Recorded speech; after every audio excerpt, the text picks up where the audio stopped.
أعوذ بالله من الشيطان الرجيم بسم الله الرحمن الرحيم وبه نستعين وصلى الله على سيدنا محمد وأهل بيته الطيبين الطاهرين اللهم صل على محمد وآل محمد وعجل فرجهم. This is the second chapter of the book In Search of Infinity. The title of the chapter is Flashes of Guidance. I was sitting in my room and thanking Allah subhanahu wa ta'ala for making my dreams come true. Of course, this is just the beginning, I thought to myself. I had joined one of the best colleges in the subcontinent. This was the only thing I had been dreaming for the last 2 years. Finally, I was here. I was extremely happy. The college was amazing. I loved every bit of my time there. We were kept well busy. Lots of classes, lots of reference material, lots of assignments to do. However, I was enjoying all this learning. A week passed and I was called to the dean's office. He said, "You cannot go to the lab," that is your laboratory, "for your practicals with this attire. You have to wear the lab dress, a short half-sleeve shirt and pants. You cannot wear your headscarf either, because in the lab, while working with the equipment, your dress may entangle or catch fire, and your dress code is not congenial to the lab environment." I was shocked. The first thought that came to my mind was, I can't give up my hijab. The next came the question, can I give up my dreams? Are my dreams over? I'm not the girl who gives up easily. I decided to stand up to it. I went to the principal's office and explained my situation to him. I told him I cannot take off my hijab and I can't wear the lab dress either. However, what I can do is I can wear a lab coat over my regular dress along with my headscarf. He said, "No, we cannot change our rules for one student. This has been the rule for years now, and if you want to study here, you will have to follow the rule just like everybody else." I thought to myself, this is not happening. This is not real. I have sacrificed a lot to get here. I have struggled a lot and I have been through a lot to be here. I cannot let this get in my way. The principal was adamant. I was stuck between the rock and a hard place. Either I pick my dreams or I pick my hijab. If I pick my hijab, I would lose my seat in this prestigious college and would have to settle for an average college. However, if I pick my dreams, I would have to leave my hijab. Which one do I pick? Which one is the right one? I did not give up. I kept insisting that I cannot give up my hijab. There has to be a solution, an alternative for it. Finally, he said, "Go and speak to your HOD, head of the department. If he permits you, I have no problem." Alhamdulillah, I was glad that I had some success. If the principal has no problem, then the HOD would easily agree to it. All my friends and seniors knew about the situation and they were waiting to know what did the principal say. I came back to my hostel and spoke to my seniors, told them what the principal said. They said, "What? Your HOD, Mr. Joshi? Impossible. He's the Hitler of the college and no student has ever dared to go and speak to him. He will reject your request straight away. It's not even worth trying. The principal did not want to deal with you anymore, hence he sent you to Mr. Joshi because he knows Mr. Joshi will never allow you and no one can argue with him. So forget about it." My heart sunk. I was very sad, but I did not lose hope. I prayed to Allah subhanahu wa ta'ala for help. Told him, "I want to uphold your laws. Please help me protect my hijab." The next morning, I went to my HOD, Mr. Joshi's room. I still remember it. It was the scariest moment for me.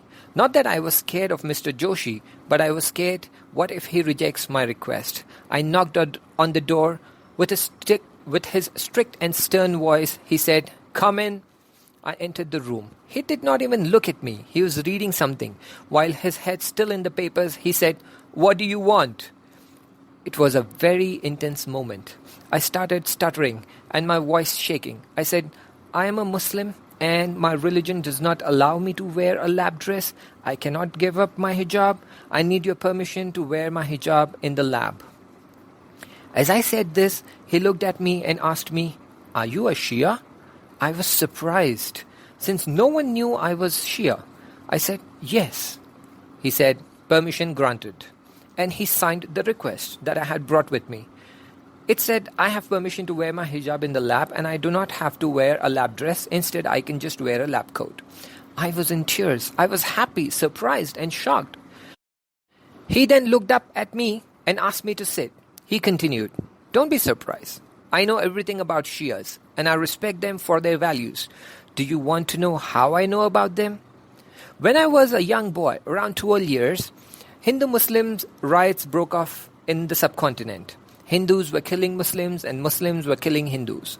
We used to live in a Muslim area and our parents were scared that Muslims would come and kill us. The situation was extremely volatile. My parents decided to evacuate the place. However, they had a challenge. They cannot escape with both the children. It would slow them down and risk everyone's life. Our neighbors promised my parents that they'll keep me safe with them till the situation becomes better. And my parents had no other option but to leave me with them and to go to another town. They were Shias. I stayed with them for more than a month and they took care of me like their own child. I saw them praying, reciting Quran and abiding by the laws of Islam. Also, just because I was a vegetarian, they did not cook non-vegetarian food till I was there, keeping in mind that I would feel uncomfortable.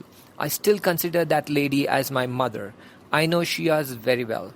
From now on, anyone says anything to you about your hijab, just tell them, I permitted you and you will have no problem. Indeed, after that day in my 4 years of college life, no one ever said a word about my hijab. I not only had permission to wear my hijab comfortably, but now I had someone to protect it. Alhamdulillahi Rabbil Alameen. This was just one instance where I steadfast on the path of Allah subhanahu wa ta'ala, and He subhanahu wa ta'ala helped me as promised. As for those who strive in us, we shall surely guide them in our ways, and Allah is indeed with the virtuous. Holy Quran, chapter 29, verse 69. Is it not the grand plan of Allah subhanahu wa ta'ala that a Shia family helped a 12-year-old kid who grew up to become the HOD of a department, who in turn protects the hijab of a Muslim girl? Truly, as informed by AhlulBayt alayhi salam, have faith in Allah subhanahu wa ta'ala, He is the best planner. One just has to remain steadfast on the path of Allah subhanahu wa ta'ala, and help comes from ghaib. I must share this as well, that my hijab was my armor, my shield. Rather, it was an army in itself. There were unlimited instances where girls from my hostel would wait outside the hostel for me so that they can go with me to the canteen for lunch. The canteen was a little away from our hostel, and on our way to the canteen there would be group of guys sitting and waiting to harass the girls. They would pass inappropriate comments on the girls. However, every time I passed from there, the guys would put down their heads and not even look at me. So the girls would wait outside the hostel for me so that they can come along with me and save the harassment. Truly, some people underestimate the power of hijab.